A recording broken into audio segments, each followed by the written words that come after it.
Channel पर कथा सुन रहे हो, जितने फेसबुक यूट्यूब पर कथा सुन रहे हो, मोबाइल पर कथा सुन रहे हो, आप लोग अपने घर में जब पूजन करते होगे, आप जितना स्मरण करते होगे तो एक आसन बिछाते होगे। अब एक बहुत अच्छी तरह से समझ लेना, तुम्हारे घर के मंदिर में देवी जी की मूर्ति भी है, तुम्हारे घर के मंदिर में शंकर जी की प्रतिमा भी है, स्वरूप भी, शिवलिंग भी है, तुम्हारे घर के मंदिर में गणेश जी भी है, तुम्हारे घर के मंदिर में शंख देव भी रखे हैं, तुम्हारे घर के मंदिर में घंटाल भी रखा हुआ है, गरुड़ घंटाल, तुम्हारे घर के मंदिर में गणेश जी भी बैठे हैं, तुम्हारे घर के मंदिर में देवता भी बैठे हैं, तुम्हारे घर के मंदिर में कुल देवी भी बैठी है। इतने बड़े मंदिर में और भी देवी देवता हो सकते हैं, उनका नाम हमें ध्यान में नहीं होगा। बद्रीनाथ गए होगे तो बद्री विशाल, केदार गए हो तो केदारनाथ, तो उज्जैनी गए होगे तो महाकाल, काशी गए होगे तो विश्वनाथ, शिरडी गए होगे तो बाबा, तो जितने भी होंगे आपके यहाँ बहुत सारे देवी देवता विराजमान होंगे, ये पक्का। जितने कथा सुन रहे हो, ऐसा किसी का घर नहीं जिसके घर में भगवान नहीं, सबके घर में। जो नहीं सुन रहे उनके यहाँ भी है। एक आले में, एक मंदिर में बहुत सारे भगवान रखे हुए हैं। अब आप ध्यान दीजिएगा जरा, आप आरती उतार रहे हो भगवान नारायण की, आप आरती उतार रहे हो लक्ष्मी जी की, आप आरती उतार रहे हो बद्री नारायण की, आप आरती उतार रहे हो श्री गणेश जी महाराज की। जय गणेश जय गणेश जय गणेश देवा, माता जा की पार्वती पिता महादेवा। या आपने आरती उतारी जय जगदीश हरे, या आपने आरती उतारी जय शिवा ओमकार। अब आरती केवल आप शंकर की गा रहे हो, आरती केवल आप भगवान विष्णु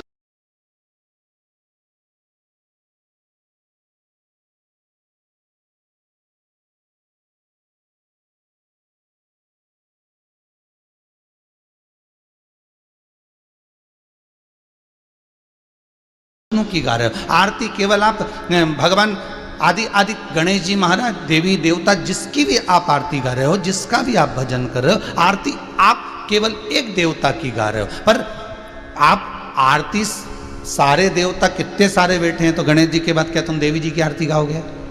जितने लोग आस्था पे सुन रहे हैं सही बताना, गणेश जी के बाद देवी जी की गाओगे, देवी जी के बाद शनि महाराज की गाओगे, शनि महाराज के बाद गुरु महाराज की गाओगे, गुरु महाराज के बाद में शंकर जी की गाओगे, शंकर जी के बाद में लक्ष्मी जी की गाओगे। जितने देवता तुम्हारे मंदिर के अंदर बैठे हैं, क्या सारे देवी देवता की आप आरती गाओगे? क्या नहीं, आरती एक गा रहे हो, आरती एक बार। और इतने दिए भी नहीं लगाओगे कि गणेश जी के लिए अलग दिया लगाया, शनि महाराज के लिए अलग लगाया, राहु के लिए अलग लगाया, शंकर जी के लिए अलग लगाया, कुल देवी का दिया अलग, कुल देवता का दिया अलग।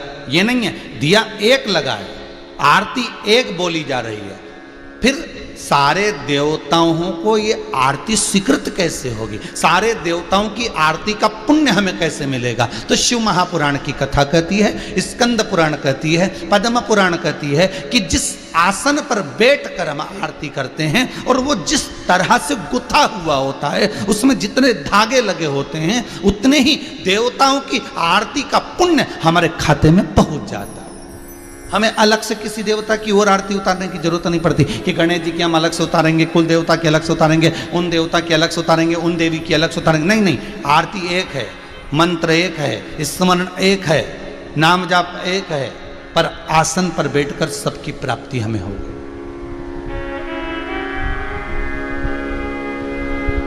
आसन पर बैठकर हमें सब फल की प्राप्ति हो गई, आसन पर बैठकर हमें सब स्मरण प्राप्त हो गया।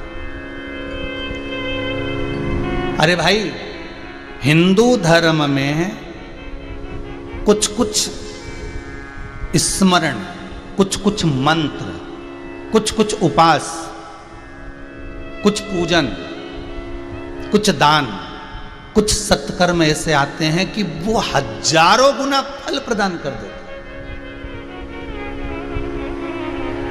हजारों गुना। जैसे अभी कल रविवार 23 तारीख त्रिस्पर्शा एकादशी आ रही है। ये पिछले वर्ष के योग में पढ़कर इस वर्ष फिर कृपा कर दी भगवान ने। देखिए, अब ये सोचिएगा कि ये त्रिस्पर्शा एकादशी अभी 2 वर्ष से लगभग बाबा की ये शिखर, इससे पहले कई साल निकल गए थे तो नहीं आई थी। पर ये सोचो कि ये 2 साल से कोरोना भी आ रहा है, तो ये 2 साल से त्रिस्पर्शा एकादशी भी आ रही है। समझने वाली बात है सब। इससे पहले तो त्रिस्पर्शा एकादशी कई वर्ष निकल जाते थे तो नहीं आती थी, ढूंढ ढूंढ कर रह जाओ तो नहीं आती थी। तो ये 2 वर्ष, पिछले भी वर्ष में भी इसका स्मरण हुआ था त्रिस्पर्शा का, इस बार फिर त्रिस्पर्शा पड़ गई। आखिर क्यों? और 2 साल से ये कोरोना कहर ढा रहा है, और 2 साल से ही पंचांगों के अनुसार ये त्रिस्पर्शा आ रही है। विचार करिएगा कि ये भगवान क्या दर्शाना चाहता है, भगवान क्या कृपा करना चाहता है, भगवान क्या करुणा करना चाहता है। कल जो एकादशी आ रही है 23 तारीख दिन रविवार की, त्रिस्पर्शा एकादशी रहेगी, उसके बाद में द्वादशी लग जाएगी, और द्वादशी के बाद में फिर त्रयोदशी लग जाएगी। 3 पद्म पुराण का उत्तराखंड वर्णन करता है कि 3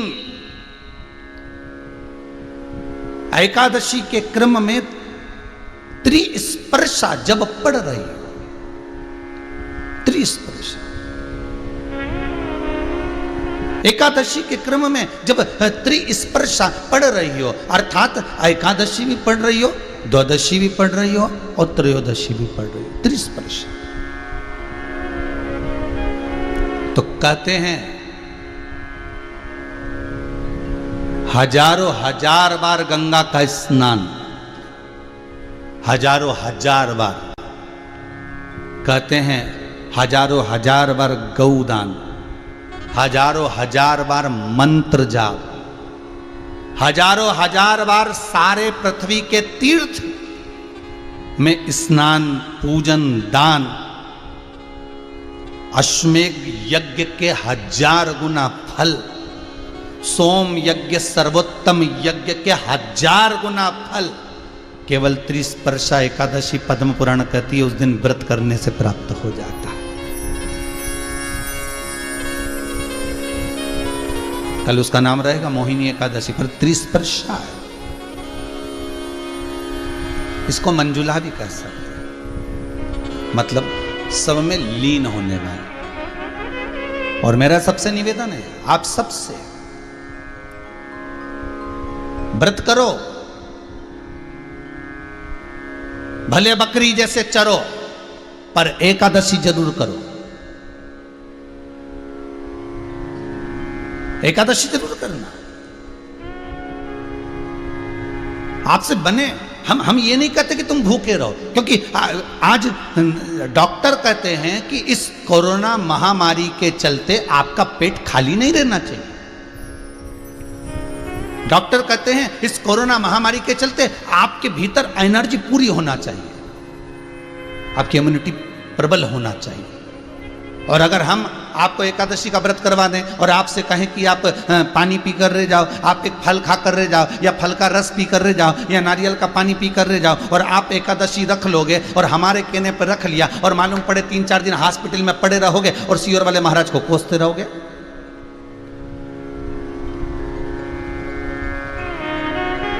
अरे भाई, शिव महापुराण की कथा करते हैं, जजमान हमसे पूछते हैं, कई जजमान पूछते हैं, वो तो भले हैं सोमानी जी जिन्होंने एक बार भी नहीं पूछा है, तो कई जजमान हमसे पूछते हैं कि हम व्रत करेंगे कि ना करें, हम करें कि ना करें। सोमानी जी ऐसे निकले, इनसे हमें पूछना पड़ा। तो जजमान हमसे पूछते हैं कि हम व्रत करें 7 दिन शिव महापुराण के कि ना करें। हमने पूछा ये बताओ पहले तुम्हें शुगर वुगर तो नहीं है, बीपी में ऊंचा नीचा तो नहीं हो रहा? तो कहा गुरुजी शुगर भी है, बीपी भी। तो हमने कहा खूब प्रेम से तुम तो भोजन करो साहब और कथा सुनो। मालूम पड़े तुम व्रत करो और मालूम पड़े हॉस्पिटल में पड़े रहो, तो कथा किसको सुनाएंगे? इसलिए तुम तो खूब शिव महापुराण की कथा कर रही है, पद्म पुराण कर रही है कि त्रिस्पर्शा एकादशी में अगर घर के बच्चे भी हैं, घर के बुजुर्ग भी हैं, घर के बड़े भी हैं, और हो सकता है अगर उनसे बन जाए, तो हम ये नहीं कहते कि तुम जल पर रहना, हम ये नहीं कहते कि तुम नारियल पानी पर रहना। हाँ, डॉक्टर कहते हैं अभी आपको आपकी एनर्जी प्रबल चाहिए, अगर भूखे रखेंगे तो हो सकता है कोई तकलीफ हो। इसलिए खूब प्रेम से आप तो बकरी जैसे चरो, पर एकादशी करो और त्रिस्पर्शा को छोड़ना। महाराज ये वो एकादशी है जिसमें हमने दान करा, पुण्य करा, सत्कर्म करा, भजन करा, मंत्र जाप करा, नाम जाप करा, नाम स्मरण करा, नाम कीर्तन करा, नाम भगवान की भक्ति में जैसे जैसे हम डूबते चले जाते हैं, कहते हैं इसका फल हजारों लाखों गुना हमें अपने आप प्राप्त हो जाता, अपने आप। ये त्रिस्पर्शा है।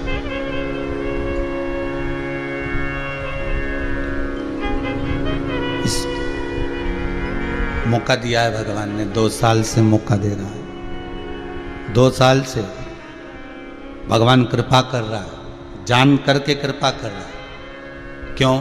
हो सकता है इस कोरोना महामारी में ना जाने कितने जीव चले गए होंगे, और ना जाने कितने जीव चले गए होंगे, और अगर वो जीव गए होंगे और उनके परिवार वाले, उनके कुटुंब वाले, या उनके मोहल्ले में, या उनकी कॉलोनी में, या उनके आसपास के क्षेत्र में, यदि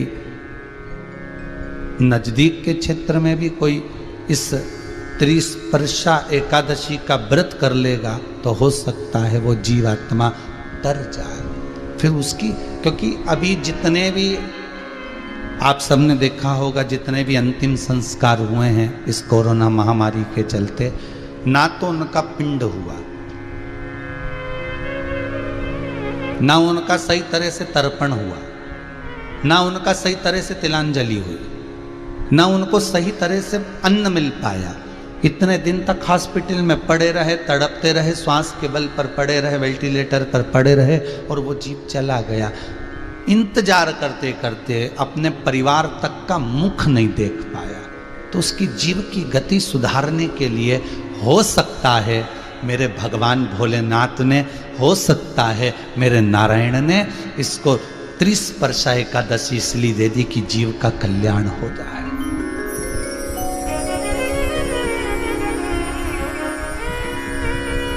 करो,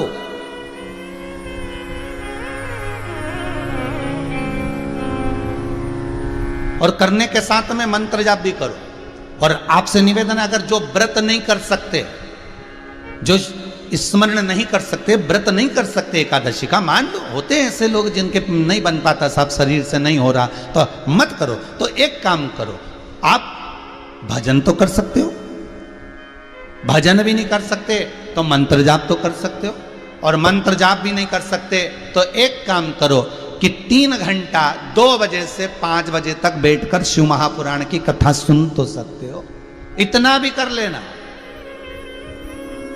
तो भी फल।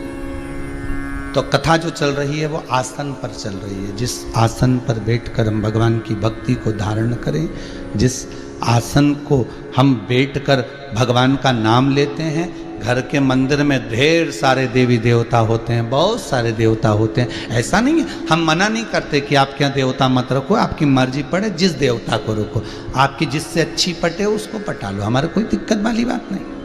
आप राम जी से स्नेह करते हो, राम जी को भी रखो, आप कृष्ण से स्नेह करते हो, कृष्ण को भी रखो, आप शिव से स्नेह करते हो, शिव को भी रखो, आप भवानी से स्नेह करते हो, भवानी का स्वरूप आप मंदिर में रखो, मना नहीं है, हमारे किसी के लिए हम मना नहीं कर सकते। आप उन देवी देवताओं को रखिए, पर निवेदन केवल इतना है, निवेदन केवल इतना है कि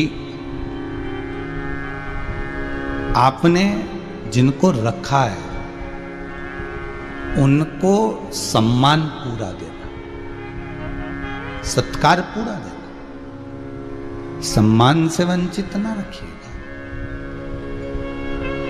कि मैं तो भगवान शंकर को ज्यादा रिझाती हूं, इसलिए शिव जी को स्नान कराकर बिठा देती हूँ, बेलपत्री चढ़ा देती हूँ, बाकी के सब देवता उनको प्रणाम कर, तो फिर इससे अच्छा है कि एक ही रख लो।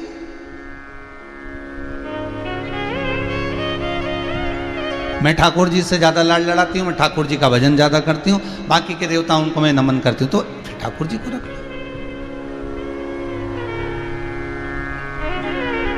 अरे भाई, हम जब सफर पे निकलते हैं, हम जब कहीं जाते हैं, हम जब कहीं निकल रहे होते हैं, तो घर में तो ढेर सारा सामान रखा रहता है, काजू भी रखा है, बादाम भी रखा है, चना भी रखा है, फूली भी रखी है, और मठरी भी रखी है, खुरमा भी रखा हुआ है, ढेर सारा सामान घर में रखा हुआ है। क्या तुम सारे सामान को बांध के ले जाते हो क्या? अरे बोलो तो जम के, नहीं। सामान क्या ले जाते हो? जो तुमको प्रिय लगता है, तुमको लगेगा कि मठरी बना के ले जाऊं, क्योंकि मठरी खुद को पसंद है। और पति को मठरी पसंद नहीं है, पति ने कहा कि मेरे लिए तो चने रख लेना, तो उसके लिए चने रखा। जो चीज तुम्हें प्रिय लगेगी, जो चीज तुम्हें अनुकूल लगेगी, अच्छा लगेगा, तुम उसको लेकर जाओगे। उसी तरह परमात्मा की सेवा में, भगवान की भक्ति में, भगवान की दृढ़ता में, भगवान के स्मरण में आपकी दिल को, आपकी चित्तवृत्ति को जो अच्छा लगे आप उसको जप लो, आप उसकी स्मरण भक्ति में डूब जाओ, आप उसके मंत्र जाप में डूब जाओ। और जब आप उसके मंत्र जाप में डूब जाओगे तो वो स्वयं कहते हैं, हम जिस भगवान का भजन करते हैं भगवान हमारा भजन करता है।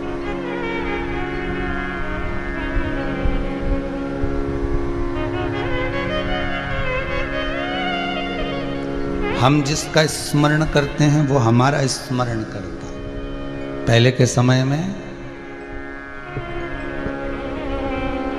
के समय में महाराज शास्त्र कहता है कि हम जिसको याद करते थे सामने वाला व्यक्ति हमें याद करने लगता था। महाराज हम जिसको याद करते सामने वाला व्यक्ति हमें याद करने लगता है। हम जिसका स्मरण करते हैं सामने वाला व्यक्ति हमारा स्मरण, कि हमें उसकी याद आ रही है, हमें उसका स्मरण आ रहा है। हम क्यों कहते हैं ऐसा? क्योंकि सामने वाला व्यक्ति जो होता है ना, उसको हमारा स्मरण आता है, सामने वाले व्यक्ति को हमारा स्मरण